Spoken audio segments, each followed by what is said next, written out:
Prochain mot, c'est la façon dont ils parlent du voile. Ils disent parfois que c'est un asservissement de la femme. Vous voyez encore un énorme mot. Asservissement, ça fait penser aux esclaves. Asservissement, il y a le fouet, quoi. Elles sont fouettées. Alors que dans la réalité, concrètement, qu'est-ce que c'est le voile? C'est un code vestimentaire de pudeur. Ou simplement se couvrir les cheveux. En soi, le voile, c'est juste ça, un code vestimentaire à respecter. Et eux, toujours avec leurs mots, avec le poids des mots, ils en font un asservissement de la femme. Ou un instrument politique. Instrument, c'est aussi un gros mot. Ils auraient pu dire outil politique, mais c'est instrument politique. Ou parfois ils disent que ça fait de la femme un objet sexuel. Les musulmans prennent les femmes pour des objets sexuels. Bon, toutes ces expressions sont plus ridicules les unes que les autres, mais on va pas développer ici car ça fera l'objet d'une autre séance. Sur le burkini, cet été, j'ai vu à la télé un débat qui était intitulé des femmes veulent imposer le burkini dans une piscine à Grenoble. Donc là, il y a encore un mot fort, imposer. Elles veulent imposer. Moi, quand j'entends ça, elles veulent imposer, j'imagine là, elles veulent imposer, quoi. C'est des nazis presque.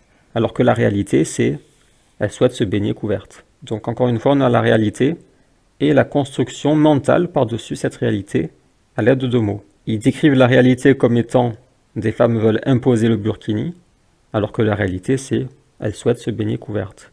Ou alors, elles militent pour leur droit à se baigner couvertes. Imaginez s'ils avaient intitulé le débat « Des femmes militent pour leur droit de se baigner couvertes ». Ça aurait été très différent que de dire « Des femmes veulent imposer le burkini ». Après, il y a le féminisme avec la liberté de la femme, la fameuse liberté de la femme. Cette liberté de la femme, dans la réalité, c'est parfois une mise en danger de la femme. Parfois, au nom de la liberté, ils mettent la femme en danger. Mais ils appellent ça la liberté de la femme ou l'émancipation de la femme. Ils utilisent des beaux mots qui brillent, liberté, émancipation, alors que concrètement, parfois, c'est une mise en danger. C'est une chose laide. Mais ils en font une chose belle à l'aide du choix du mot. Donc ça aussi, on le développera plus tard. Autre exemple, c'est l'idée comme quoi la soumission, c'est laid. La liberté est belle, la soumission, c'est laid.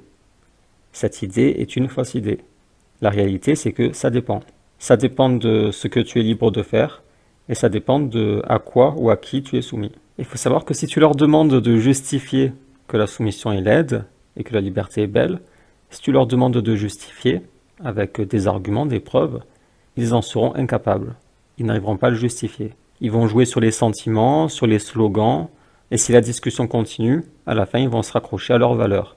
Ils vont dire « la liberté est belle parce que c'est notre valeur ». En fait, ils se raccrochent à leur socle qu'ils ont construit, leurs idoles qu'ils ont mis en place.